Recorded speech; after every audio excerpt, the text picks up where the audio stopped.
May there be every good blessing. May the Devas protect us. By the power of all the Buddhas, may we forever be well. May there be every good blessing. May the Devas protect us. By the power of the Dharma, may we forever be well. May there be every good blessing.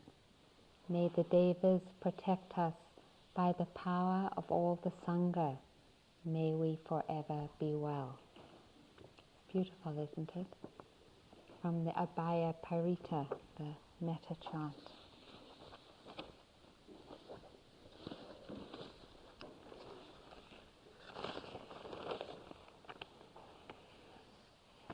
These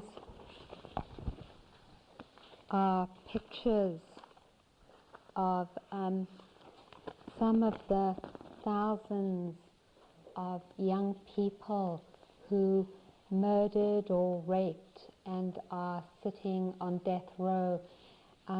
They murdered or raped before they were 17 years old, but they're being tried as adults. And I remember looking at this newspaper. It was in San Francisco after one of the retreats I did at Spirit Rock, and being so deeply touched. It's mostly Chicano and black faces and Puerto Ricans, and I felt so touched because they were children. They were children, and that they didn't know. They didn't know what was true.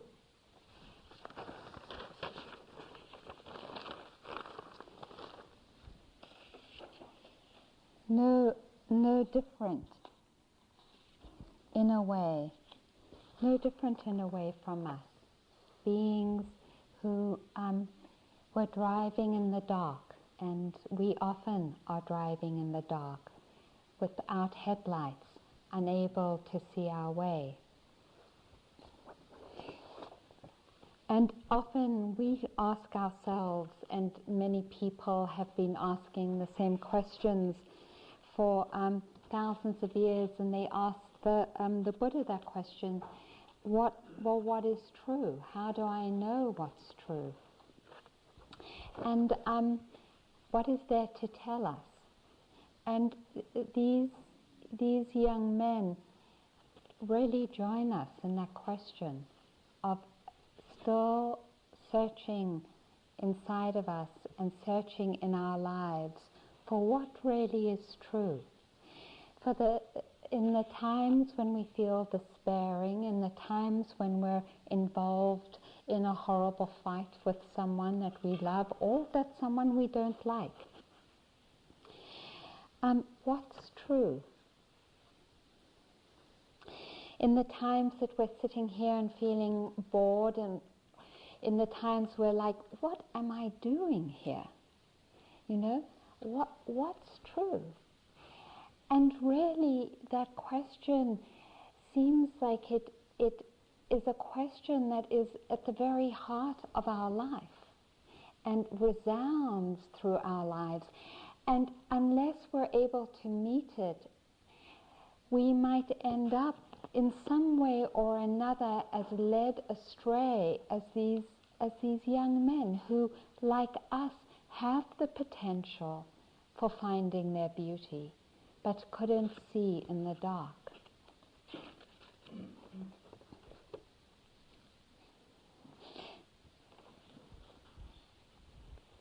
Some of you have heard this before. When the Buddha reached enlightenment and was able to see everything that one can see about life, and he saw his own cycle of lives for thousands and thousands of years, he said that there actually, when you went back and looked at the beginning of life, you could not see a beginning, that life has a beginningless beginning, and that he saw this beginningless beginning of life after life after life, of his own life, and the energies that propelled his life forward until he became a Buddha. And then his mind was so perceptive and so psychic. He looked at all lives, and he looked at all people who have born and died and born and died, and he saw the nature of karma and what not seeing the truth means, and how not seeing the truth brings suffering. And you know what he decided to do? He decided to just go into the forest and practice, because it was kind of overwhelming.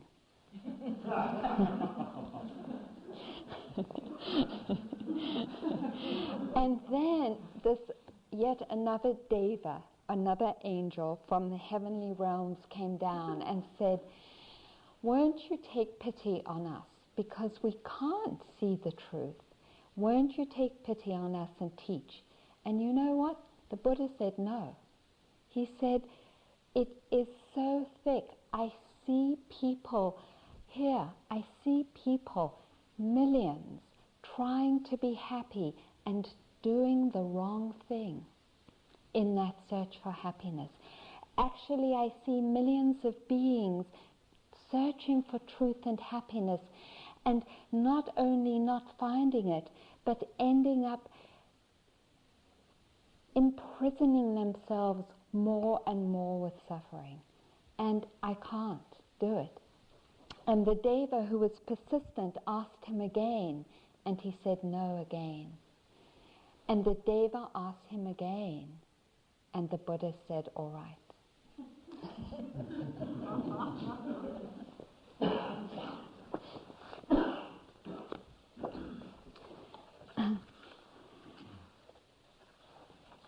So, what do we see? What do we see when we start to cultivate mindfulness? When we start to shine the headlights of the car into ourselves, when we start to look a little bit, because that light is beginning to brighten enough to make visible what is lying inside of us, our dynamic, our lives. And the Buddha said that we see in the beginning, we see three forces very particularly. We see greed, we see hatred, and we see delusion. And it is these forces that obscure for us or darken for us the reality of the deep possibility of freedom and happiness.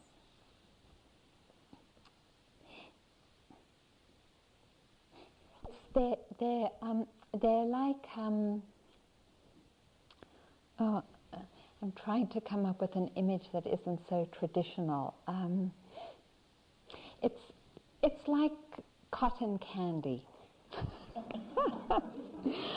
I used to love it as a kid, but you know, as soon as you put it in your mouth, there was nothing there.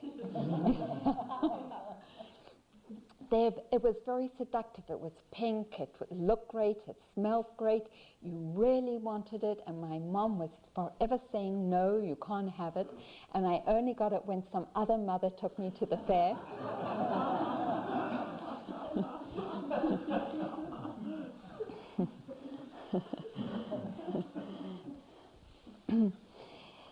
So these forces seduce us. These forces seduce us into actions that end up really hurting us. The Buddha said that each one of us here has, from habit over the many hours we've lived, if you don't believe in karma, and if you do believe in karma, over the many lifetimes we've lived, that each one of us has actually a particular personality expression of one of these forces in particular, or as predominant. So he said that each one of us is either a greedy type, a hating type, or a deluded type. It's great. It's great because here's what's beautiful about exploring this as a personality type. Often, for example, my partner and I go and see movies. I love seeing movies, and I'll come out and I'll say, God, that was awful, man. Can you believe this character said this? And I can't believe the director ended the movie like that. I'm like constantly criticizing the movie. And I think what I'm seeing is really true, But actually, what I'm seeing is through the eyes of an aversive personality. And even though what I think is true, what aversion does is to distort reality by seeing and seeking out the negative aspects of experience and highlighting them beyond what that situation really is. So that actually I'm not only seeking out the negative, I vow I'm not. But nevertheless, this pattern establishes itself where I just see. It's like my eyes just pick out, this is wrong, this is wrong, this is wrong, and this is wrong. And I don't see very easily the positive qualities. And so the result is I don't really like a lot of things. That's an aversive personality doesn't really like a lot of things. And we end up being quite judgmental, irritated, angry, and hating. That's our predominant expression.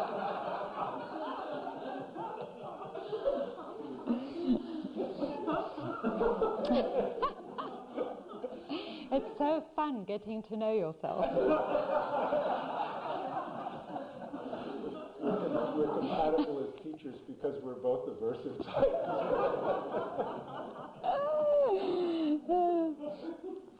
So, aversive types, the Visuddhimagga, which is one of the honored texts of explanation of the Buddhist teaching, uses these are traditional descriptions, but it's kind of fun. It's kind of fun actually to hear them. It says the character of aversion has the characteristic of savageness like a provoked snake. Its function is to spread like a drop of poison, or its function is to burn up its own support like a forest fire. It is manifested as persecuting, like an enemy that has got his chance. Its proximate cause is the grounds of annoyance, that is, unpleasant conditions. So when unpleasant conditions come up, then, and it's a vicious cycle because that's what you see, is the unpleasant aspects of things, then the aversion or the hating arises. And it should be regarded like stale urine mixed with poison. So, yeah, they really get into similes. So aversion, I started with aversion because I'm aversive. Greed, what is greed? This is how they describe greed. It is described as having the characteristic of grasping an object. Its function is sticking, like putting meat in a hot frying pan. It is manifested as not giving up the fast dye bound to cloth. Its proximate cause is seeing enjoyment in things which lead to bondage. Swelling with the currents of craving, it should be regarded as carrying beings along with it to states of misery as a swift-flowing river does to the sea. So in our language, the greedy type is the opposite of the aversive type and just sees the positive qualities in things. I used to hate Anne of Green Gables because Anne of Green Gables just saw the positive quality in things, and as an aversive character she drove me mad. So you don't just see the positive qualities in things, you ignore the reality of the situation and the unpleasant qualities of things, and you actually see more positive qualities than the situation deserves. And in seeing that positive quality, the greedy mind goes forward and comes close to it, grasps hold, and won't let go. So, for example, I have one of my best friends is greedy personality, and she is just totally into absolutely everything there is to do. If there is a concert in our little town, she wants to go, and if there's someone giving a talk, she wants to go. And she just loves buying clothes, and she's got all these beautiful things in her house, and she is constantly attracted and desiring of all experiences, and she sees them all in a positive light, you know, and it's just fascinating for me to be with her. So the deluded type, the last type, delusion has the characteristic of blindness or unknowing. Its function is non-penetration or to conceal the true nature of an object. It is manifested as the absence of right view and as darkness. Its proximate cause is unwise attention, and it should be regarded as the root of all that is unwholesome. Now, I hope I brought, and I might have forgotten to bring,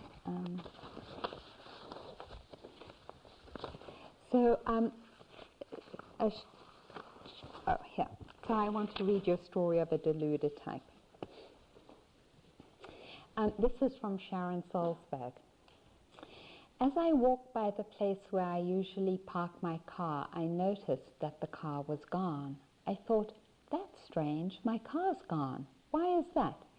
The night before I'd gone to Cambridge to give a talk, and when I came back, there was almost no gas in the car. So, not yet quite awake, I confusedly thought, well, maybe someone took it to put gas in it.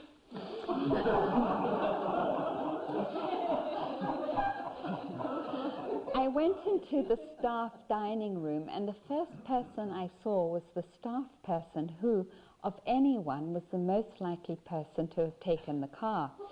So I asked him, did you take my car? And he said, no, I didn't take your car. I said, you didn't take my car? No, he replied. And I said, well, it's gone. And then he said, are you sure?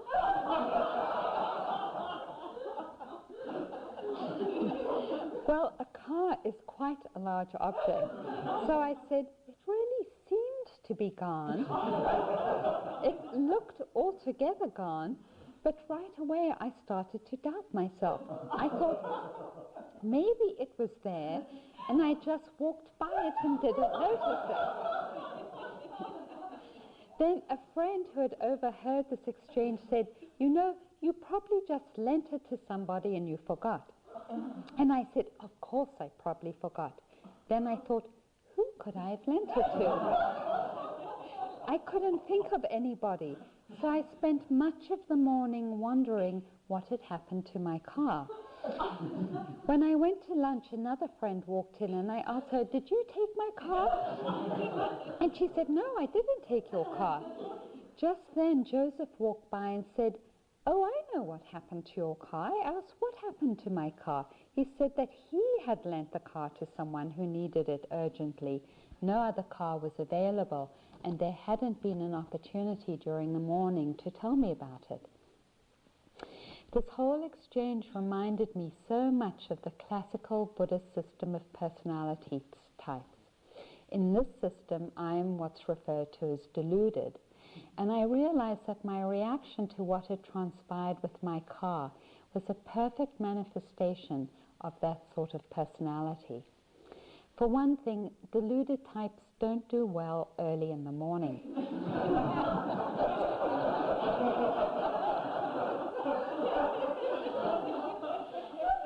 So I got very perplexed. Deluded types tend to lose confidence in their own perception and thus go spiraling in confusion with feelings of bewilderment and uncertainty. That is just what I'd done with the missing car. In response to any particular situation, some people tend to look on the bright side, some will focus on what is wrong, and some will feel confused.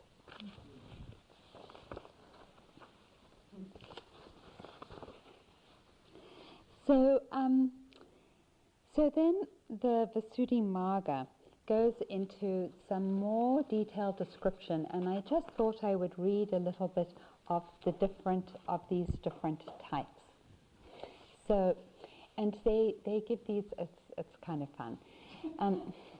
So they say the step of a greedy person is springy. The step of a hating one drags along, and the step of a deluded one will press down.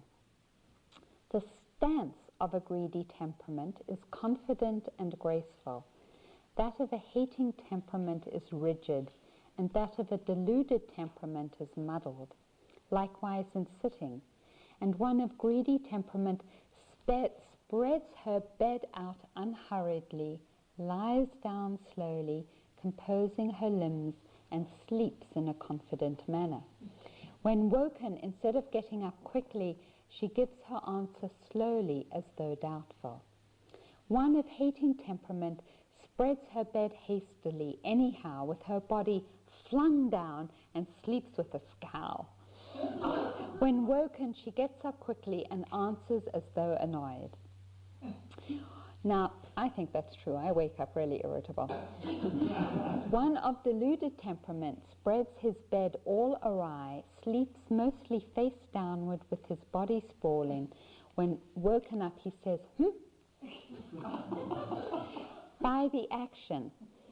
In the acts of sweeping, because I guess they used to sweep a lot, one of greedy temperament grasps the broom well and sweeps cleanly and evenly without hurrying or scattering the sand, as if he were strewing sinduvara flowers. One of hating temperament grasps the broom tightly and sweeps uncleanly and unevenly with a harsh, hurried noise, throwing up the sand on each side. One of deluded temperament grasps the broom loosely and sweeps neither cleanly or evenly, making the sand up and turning it over. One of greedy temperament wears his robe neither too tight or too loose, confidently. One of hating temperament wears it too tight and not level at all. And one of deluded temperament wears it loosely and in a muddled way. And I'll just do one more. One of greedy temperament likes eating rich, sweet food. When eating, he makes a round lump, not too big, and eats unhurriedly, savoring the various tastes. He enjoys getting something good. One of hating temperaments likes eating rough, sour food. When eating, she makes a lump that fills her mouth and eats hurriedly, not savoring the taste. She is aggrieved when she gets something not good. One of deluded temperament has no settled choice. When eating, she makes a small, unrounded lump, and as she eats, she drops bits in her dish, smearing her face, with her mind astray, thinking of this and that.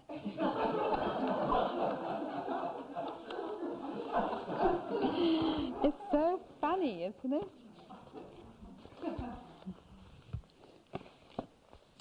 So the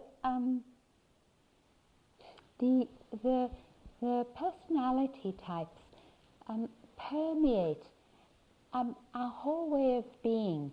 And just to tell you another interesting story, I've been teaching for years and I've been meditating for years, for 20 years. And in my last relationship, The reason it ended was because my partner said that I was going away too much of the time. I had gone to a 3-month retreat. I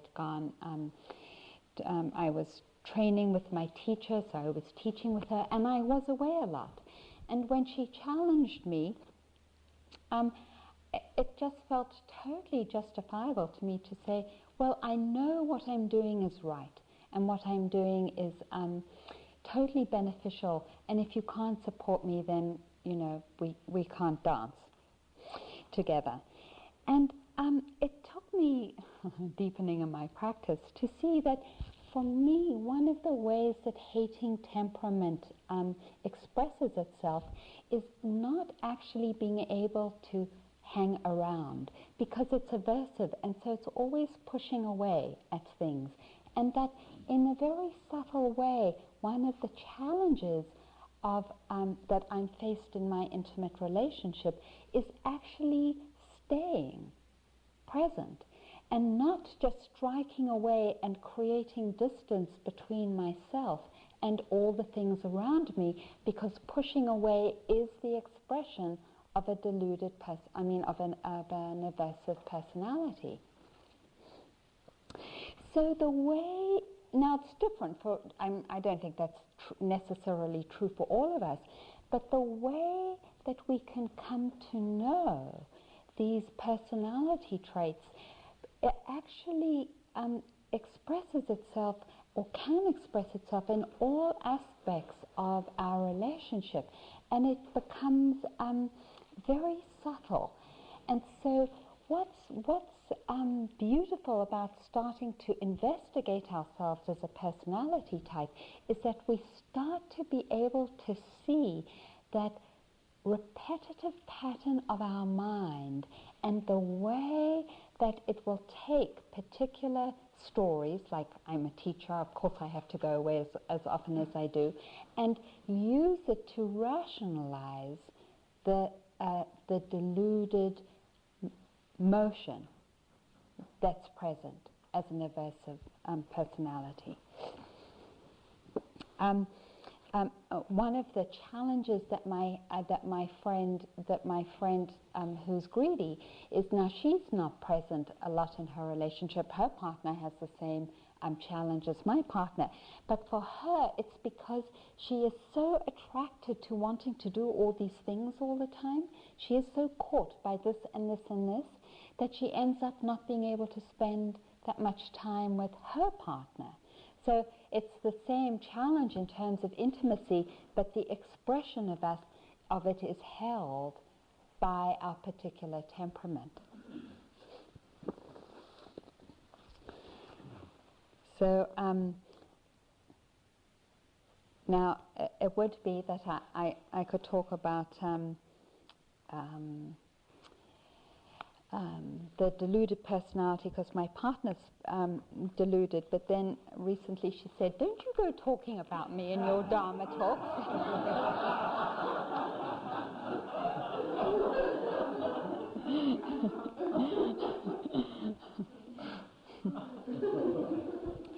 So the Buddha actually gave some very interesting antidotes as a way for us to challenge these particular energies. And so here's some examples that the Visuddhimagga gave. For greedy types, the suitable lodging for a greedy type who is on this path is to live in a house with an unwashed sill, dilapidated, spattered with dirt, full of bats, bleak, surroundings where the bed and chair are filled with bugs. The clothes should have torn off edges with threads hanging down, harsh to the touch, soiled and heavy and hard to wear.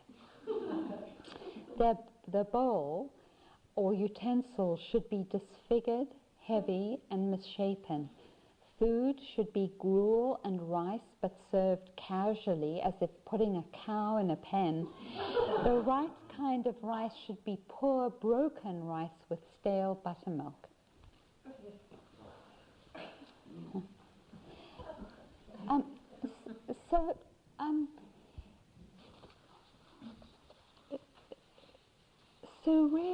So, really, what the teaching is inviting us to is to create situations, if we're the greedy type, so that we are not pulled, by that movement of the mind to grasp for attractive objects. And the meditation the Buddha gave to greedy types was to contemplate all the 32 parts of the body: mucus, phlegm, pus, blood, bone marrow, snot, I think that was mucus, saliva, to basically to become disenchanted with things, so that we become free. Because take a moment and think about what it is to feel so bound, to feel so tied in to the attractive qualities of an object. It is deep suffering. Remember the story of Scrooge, that compulsive need to count money, that tightness, the contracted heart? We all have it, because we all have all of these energies, just one is predominant. And it's that constant bondage to something, to some experience or something outside of ourselves. It's the deepest suffering, the Buddha said, to be tied into our greed. Not only are we bound by that force to the object, not only are we bound to the object, but that sense of being bound or pulled actually separates us off from all other parts of ourselves in the universe. And so we end up feeling bound and isolated at the same time. We were talking in the other Dharma talks about being one, being at one with all of life. Greed actually, it's like a horse blinders. It separates us off from all of life. And actually we become victims to the object that we're tied to. Do you see how? That because we locate our happiness in these things or experiences, it could be an experience or a person, we're tied to them and we become a victim to them, and we're determined by them because we're locating our happiness in that object. And so we are actually deeply disempowered.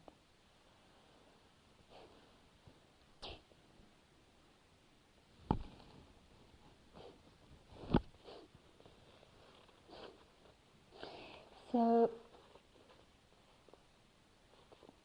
greed, hatred is the constant movement of pushing away.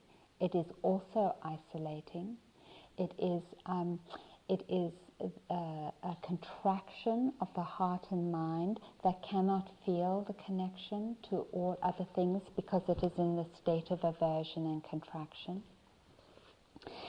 And delusion is that place of not knowing, of being foggy, of being unclear, of being bored, of sort of that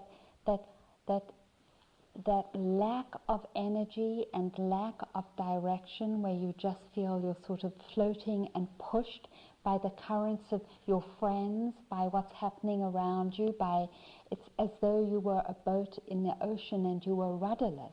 And we've all experienced that too.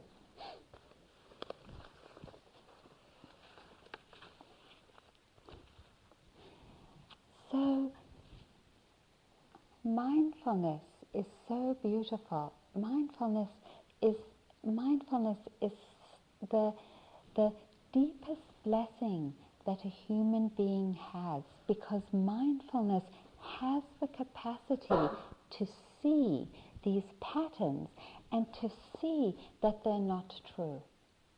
So that in our moments of wanting or not wanting, or just not seeing, we can see that, and we don't have to take it as the truth. In seeing it, not in rejecting it, but in a saying, aha, this is my habit pattern. The force of the habit pattern and its hold in our mind starts to disintegrate, starts to open up and to lose its power. And so more and more we have the capacity to see clearly. And really these teachings are about inviting us to this capacity to see clearly and to see what is true.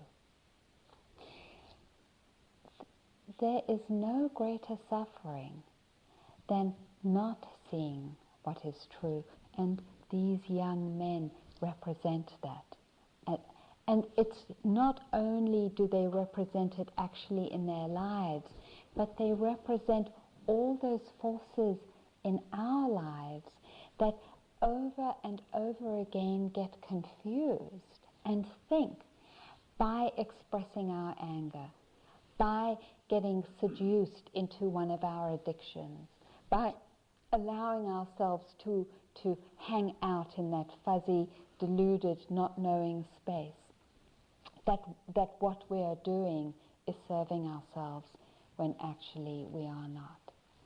To see that, to see it as you have sometimes seen so clearly your breath over and over again, and to see, wow, I don't have to go with that energy, becomes deeply liberating. Actually, what the practice of mindfulness does is not only to help us see what's true about ourselves and to see these habit patterns and so to free ourselves from them, but actually to transform greed into faith. So it's said that those with greedy personalities through the practice become deeply empowered through faith. And those that are aversive become deeply empowered through wisdom. And those who are deluded become deeply empowered through equanimity. So faith, greed is placing faith in an object, right? Thinking that an object or an experience will give us happiness. Faith, it's transformed strength, is having faith in our capacity to free ourselves, in the Dharma, in the Sangha, in teachers and their skill. It's being able to place trust in what is skillful as against in what is unskillful. And it's the same thing. It's coming close, but it's coming close to what is skillful. So that's the transformation of greed. It's beautiful. And the transformation of hatred is wisdom, because one of the characteristics of aversion is that it sees clearly. It has the capacity to penetrate deeply, and that's what wisdom does. Wisdom is the capacity to penetrate deeply into whatever experience is arising, and to see, this time with dispassion rather than hatred, how it is in our lives, to see the impermanence, to see the universality of our experience. So aversion transforms into wisdom. And delusion, which is that not knowing, that when it is transformed through mindfulness, becomes equanimity. The ability to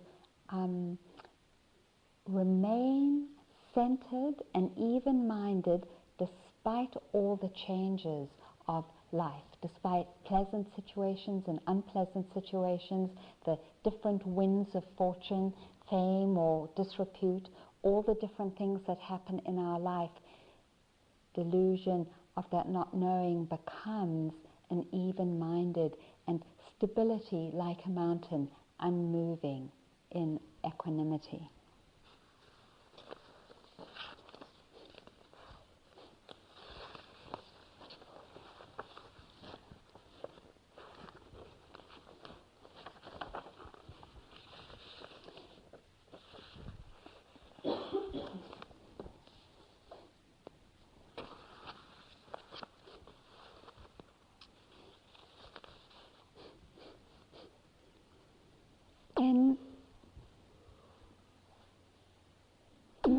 When we first walked this path, there was some part of us that knew that we were more than just our personality types. This is what Oprah Winfrey says about her role in playing Seth in the movie that she just made. I had to think about what it took to be Seth, and I came out of it with the greatest sense of pride. Pride I never even imagined. What would it take to live on a plantation where you can't read? The newspapers around you don't tell you anything about you. You don't see anything, hear anything, or know anything that says your life has any value. Nothing. Not a poem, not a book, not a song. And the songs that exist are about God. Just let me get through. We can make it over. Hold on to God's unchanging hand. That's what gospel came out of.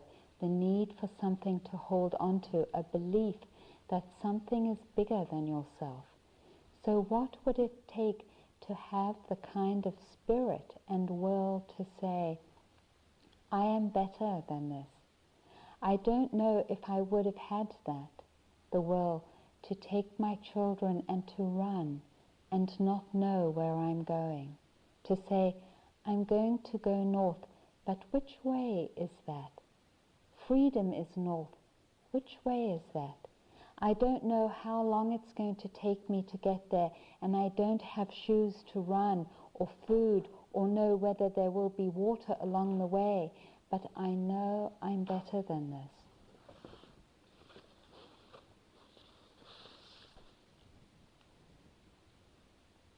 These teachings say that we are actually more than the greed and hatred and delusion that express themselves through us. That we actually are more than the places where we get caught in desire or aversion or not knowing. That we actually have lying within us the potential, the muscle that just needs to be worked and practiced, that allows us to see clearly, and it is mindfulness that we're practicing, this muscle that lies inside of our hearts and minds, that can see that not only are we more than this, not only actually are we God or Goddess or universal, we are infinite in our capacity to live in a deep connection with love and with ourselves. And that what that's asking of us is this very tedious work in a way, but actually it's quite beautiful too, of over and over again saying, oh, come back to my breath. Oh, come back to my step. Oh, come back. What am I seeing? What am I hearing? What am I thinking? Coming back over and over again with awareness to our experience, because it is in that relationship to our experience that we can see, oh wait, I don't have to be defined in this way. And that, I know for all of us, that means challenging ourselves on the deepest level in all of our lives. It means challenging us when we're hating our body or when we're taking pride in our body. It means challenging us in the patterns that we have in our intimate relationships. It means challenging us in how we are in our work, in all those ways, in the ways that we might overblow ourselves because we're the greedy type and we're seeing just what is attractive, or in the ways that we're undermining ourselves, or in the ways that we don't see ourselves clearly in our professional lives. Over and over again, we're not just talking about the meditation hall, we're really talking about all aspects of our life and having the courage to go north, even when we don't know the direction, but we know that we can be present, and that moment after moment, by being present with ourselves, we can free ourselves of these patterns.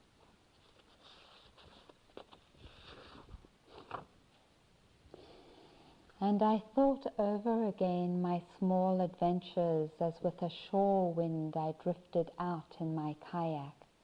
And I thought I was in danger, my fears, those small ones that I thought so big, for all the vital things I had to get and to reach. And yet there is only one great thing, the only thing, to live, to see in huts and on journeys, the great day that dawns and the light that fills the world. So let's sit for a moment.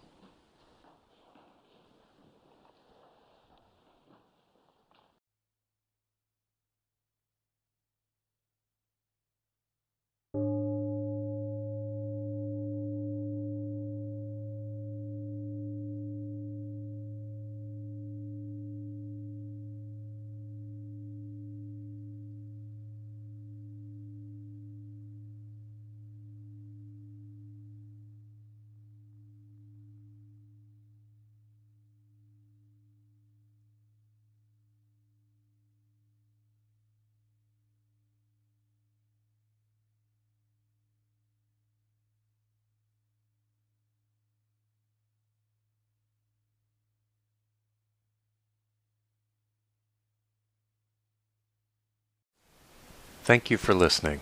To learn how you can support the teachers and Dharma Seed, please visit dharmaseed.org/donate.